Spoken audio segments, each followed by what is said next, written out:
राष्ट्रपति के अभिभाषण के साथ संसद का बजट सत्र शुरू।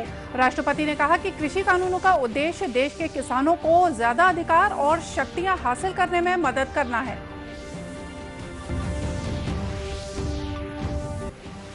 मुख्यमंत्री ने कहा कि विश्वास, विकास और सुरक्षा की नीति के चलते माओवादी बैकफुट पर, आने वाले समय में माओवादियों को घेरने में होंगे सफल।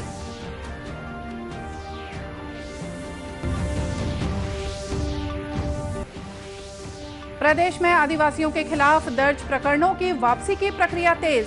डीजीपी ने अधिकारियों की बैठक लेकर स्पीडी ट्रायल के दिए निर्देश।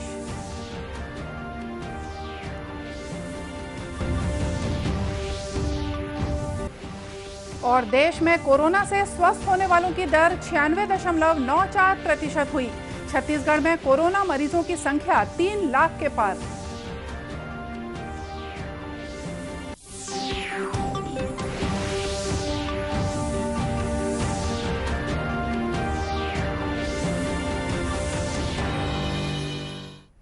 नमस्कार, आप देख रहे हैं दूरदर्शन समाचार। मैं हूं मोनिका शर्मा और आइए अब देखते हैं समाचार विस्तार से। राष्ट्रपति रामनाथ कोविंद ने कहा है कि हर महीने की 26 तारीख को किसानों के विरोध प्रदर्शन के दौरान राष्ट्रीय ध्वज और गणतंत्र दिवस का अपमान बहुत ही दुर्भाग्यपूर्ण है। संसद के बजट सत्र के पहले दिन दोनों सदनों की संयुक्त बैठक को संबोधित करते हुए उन्होंने कहा कि हमारा संविधान जनता को अभिव्यक्ति की स्वतंत्रता का अधिकार प्रदान करने के साथ साथ हमें यह भी सिखाता है कि हर नागरिक को कायदे कानूनों का गंभीरता से पालन करना चाहिए।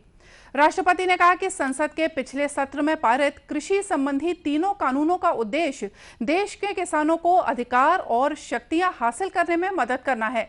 श्री कोविंद ने यह भी कहा कि कृषि क्षेत्र के इन सुधारों से 10 करोड़ से ज्यादा किसानों को लाभ मिलना शुरू हो गया है।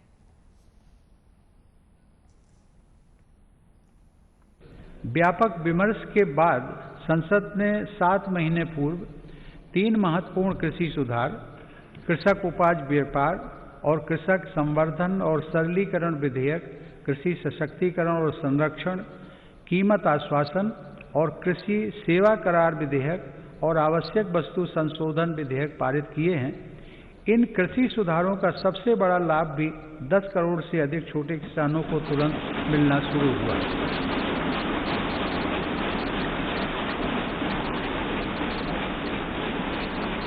छोटे किसानों को होने वाले इन लाभों को समझते हुए ही अनेक राजनीतिक दलों ने समय समय पर इन सुधारों को अपना भरपूर समर्थन दिया था।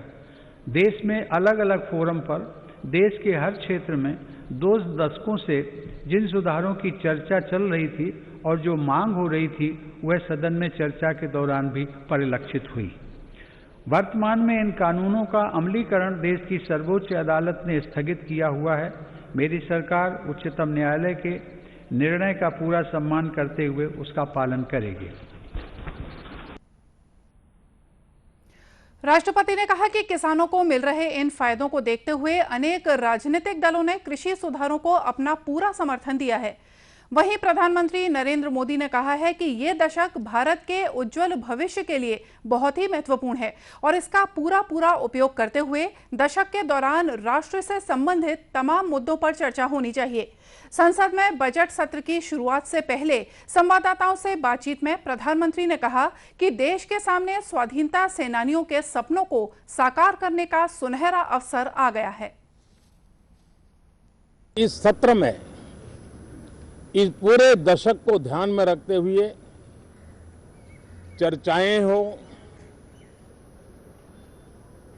सभी प्रकार के विचारों की प्रस्तुति हो और उत्तम मंथन से उत्तम अमृत प्राप्त हो, ये देश की अपेक्षाएं हैं।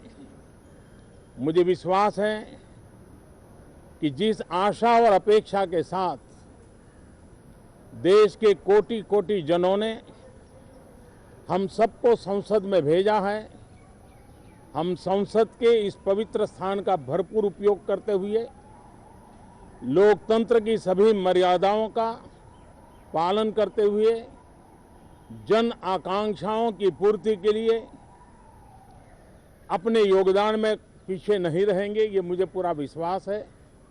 सभी सांसद इस सत्र को और अधिक उत्तम बनाएंगे, ये मेरा पूरा विश्वास है। ये बजट का भी सत्र है। वैसे शायद भारत के इतिहास में पहली बार हुआ कि 2020 में एक नहीं, हमें वित्त मंत्री जी को अलग अलग पैकेज के रूप में एक प्रकार से 4-5 मिनी बजट देने पड़े। यानी 2020 एक प्रकार से लगातार मिनी बजट का सिलसिला चलता रहा और इसलिए ये बजट भी उन 4-5 बजट की श्रृंखला में ही देखा जाएगा। श्री मोदी ने विश्वास व्यक्त किया कि सभी सांसद लोकतंत्र की तमाम सीमाओं का पालन करते हुए जनता की आकांक्षाओं को पूरा करेंगे। वर्ष 2020-21 के आर्थिक सर्वेक्षण में अगले वित्त वर्ष में सकल घरेलू उत्पाद की विकास दर के 11% रहने का अनुमान लगाया गया है। इसमें सरकारी खर्च में बढ़ोतरी से अर्थव्यवस्था की विकास दर में सुधार होने का संकेत दिया गया है। केंद्रीय वित्त मंत्री निर्मला सीतारमण ने आज लोकसभा में आर्थिक सर्वेक्षण 2020-21 प्रस्तुत किया। सर्वेक्षण में कहा गया है कि निर्यात और सरकारी उपभोग में बढ़ोतरी होने से अर्थव्यवस्था में गिरावट का सिलसिला थामने में मदद मिलेगी। इसमें यह भी बताया गया है कि चालू वित्त वर्ष के लिए सकल घरेलू उत्पाद की विकास दर 7.7% रहने का अनुमान है। इसमें बताया गया है कि अगले वित्त वर्ष में विकास दर के 15.4% के स्तर तक पहुंचने का मोटे तौर पर अनुमान है। मुख्यमंत्री भूपेश बघेल ने कहा है कि प्रदेश में माओवादियों के खिलाफ संयुक्त अभियान चलाया जा रहा है। राज्य पुलिस और केंद्रीय सुरक्षा बलों के बीच बेहतर समन्वय है। रायपुर स्थित नवीन विश्राम गृह में आयोजित यूनिफाइड कमांड की बैठक के बाद पत्रकारों से चर्चा करते हुए मुख्यमंत्री ने कहा कि विश्वास, विकास और सुरक्षा की हमारी जो नीति है, उसके चलते माओवादी बैकफुट में आ गए हैं।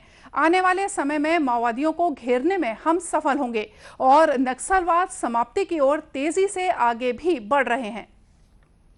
में पहली बार है कि सेंट्रल और स्टेट के फोर्स में कोऑर्डिनेशन बहुत बढ़िया है और सभी लोग मिल के ज्वाइंट ऑपरेशन भी कर रहे हैं और जो हमारी नीति है विश्वास, विकास और सुरक्षा, और इसके चलते नक्सली निश्चित रूप से बैकफुट में आए हैं और आने वाले समय में हम लोग उसे घेरने में भी सफल होंगे और नक्सलवाद समाप्ति की ओर तेजी से आगे भी बढ़ेंगे। यूनिफाइड कमांड की बैठक में माओवाद समस्या और उससे निपटने के लिए चलाए जा रहे अभियान की विस्तार पूर्वक समीक्षा की गई।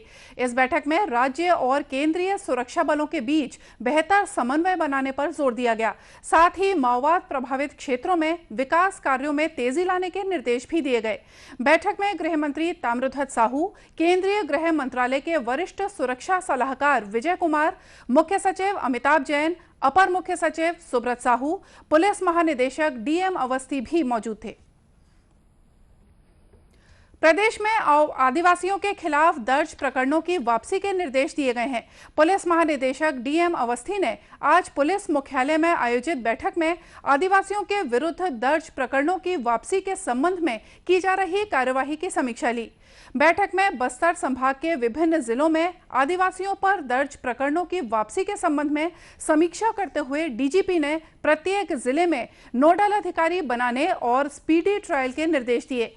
डीजीपी ने बताया कि मुख्यमंत्री ने बस्तर के आदिवासियों के विरुद्ध लंबे समय से दर्ज प्रकरणों की वापसी के संबंध में निर्देश दिए हैं।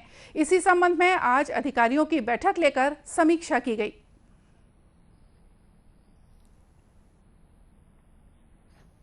माननीय मुख्यमंत्री जी के निर्देश हैं कि बस्तर में जो आदिवासियों के विरुद्ध प्रकरण वर्षों से दर्ज थे, उनकी प्रकरण वापसी और उनके स्पीडी ट्रायल कराए जाएं।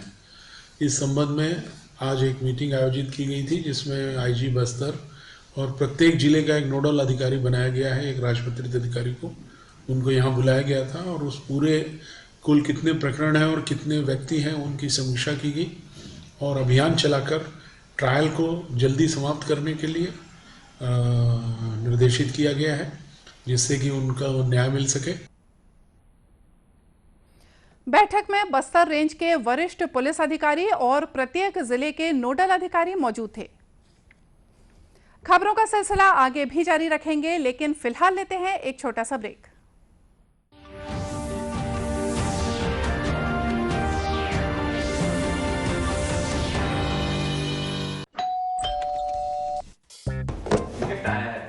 अरे वाह, लेजेंड की बैट, इससे तो मैं खेलूंगा।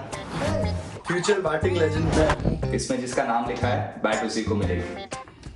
अरे यार, देखा, अगर इस पे मेरा नाम नहीं लिखा होता तो कितनी दिक्कत हो जाती। इसलिए आरबीआई कहता है बैंक अकाउंट हो या बैंक लॉकर, उसमें नॉमिनी का नाम जरूर दर्ज करें, ताकि आपकी जमा पूंजी उसी को मिले जिसे आपने नामित किया है। आरबीआई कहता है जानकार बनिए, सतर्क रहिए।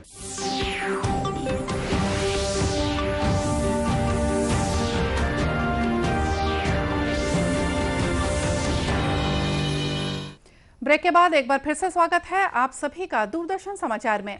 और खबरों में आगे बढ़ते हैं। देश में कोरोना से स्वस्थ होने वालों की दर 96.94% हो गई है।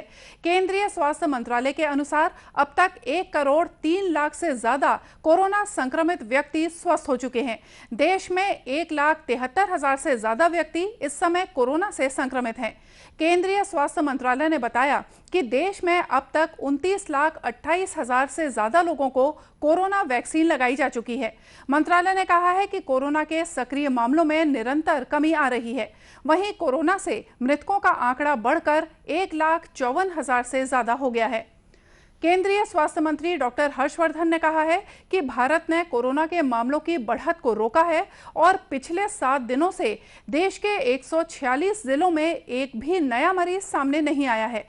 डॉक्टर हर्षवर्धन ने कोविड पर गठित उच्च स्तरीय मंत्री समूह की बैठक में कहा कि देश में अब तक 19 करोड़ 50 लाख से ज्यादा नमूनों की जांच की जा चुकी है।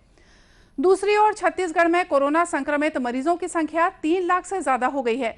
वर्तमान में 4,450 से ज्यादा मरीजों का इलाज विभिन्न अस्पतालों और विभिन्न होम आइसोलेशन में चल रहा है। प्रदेश में कोरोना से अब तक 3,682 लोगों की मौत हो चुकी है। राष्ट्रीय ताप विद्युत निगम के सीपत स्थित विद्युत गृहों को कोरोना काल के दौरान बिजली उत्पादन के क्षेत्र में उल्लेखनीय कार्यों के लिए राष्ट्रीय स्तर पर कई पुरस्कारों से नवाजा गया है।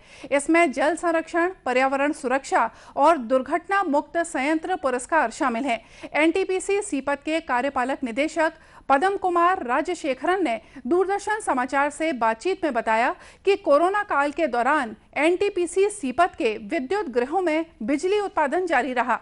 इसके अलावा सुरक्षा और पर्यावरण संरक्षण के साथ ही उपभोक्ताओं तक बिजली की आपूर्ति भी की गई।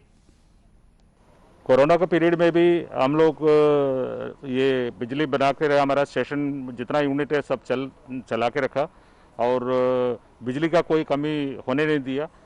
हम बिजली पहुंचाते रहे और इसके जरिए क्या है, हमारा पूर्ण सेफ्टी के साथ हम लोग जनरेट किया, तो इसलिए सेफ्टी का अवार्ड मिला है। और पर्यावरण का जो बचाते हुए हम चलाए तो पर्यावरण का भी हम लोग को अवार्ड मिल चुका है। और जो हमारा फुल लोड में अगर एफिशिएंसी से में चलाने के लिए हमको एनर्जी एफिशिएंसी का भी पुरस्कार मिल चुका है। और जो पानी का खपत है जो हम लोग ऑप्टिमाइज किया है, हमारा प्लांट जीरो लिक्विड है, इसका जरिए क्या है हमारा स्पेसिफिक वाटर कंजप्शन है, जो कि एक यूनिट बनाने के लिए जितना पानी चाहिए वो हमारा MOEF का नॉर्म से काफ़ी कम है। तो ये सब के लिए हमको अवार्ड मिल चुका है। स्पेसिफिक वाटर एफिशिएंट प्लांट का अवार्ड भी हम लोग को मिल चुका है। श्री राजशेखरन ने यह भी बताया कि वर्ष 2020-21 में अब तक सीपत के विद्युत गृह द्वारा 91.16% PLF पर 19,000 मिलियन से ज्यादा यूनिट विद्युत उत्पादन किया गया। इस मौके पर संयंत्र के वरिष्ठ अधिकारी घनश्याम प्रजापति, कुडलू सुजय नाइक, JJS मूर्ति और RS कौल भी मौजूद थे। दूरदर्शन केंद्र रायपुर के सहायक अभियंता राजेंद्र मधुकर कुलकर्णी आज सेवानिवृत्त हो गए। करीब 38 वर्ष के अपने सेवाकाल में श्री कुलकर्णी ने दूरदर्शन और आकाशवाणी में कार्य किया। दूरदर्शन केंद्र रायपुर में आयोजित समारोह में अधिकारियों और कर्मचारियों ने आज उन्हें विदाई दी। इस मौके पर दूरदर्शन केंद्र रायपुर के निदेशक BM वर्मा, कार्यक्रम प्रमुख PK श्रीवास्तव, सहायक निदेशक अभियांत्रिकी सुनील शिंगवेकर और सहायक निदेशक समाचार डॉक्टर मनोज सुनोने उपस्थित थे। मौसम में आए अचानक बदलाव के कारण आज सुबह राजधानी रायपुर सहित विभिन्न स्थानों पर हल्की से मध्यम बारिश हुई। तेज हवाओं के साथ हुई बूंदाबांदी से तापमान में मामूली परिवर्तन भी दर्ज किया गया। मौसम विभाग ने अगले 24 घंटों के दौरान प्रदेश के सरगुजा और बिलासपुर संभाग के जिलों में कुछ एक स्थानों पर मध्यम से घना धुंध छाए रहने की संभावना व्यक्त की है। दक्षिण भारत से आ रही नमी का असर छत्तीसगढ़ में देखने को मिल रहा है। साथ ही मराठवाड़ा और मध्य महाराष्ट्र में बने सिस्टम के प्रभाव से प्रदेश में अगले 24 घंटों के दौरान आसमान में बादल छाए रहने की संभावना है। और इसी के साथ ये समाचार बुलेटिन यही समाप्त हुआ। नमस्कार।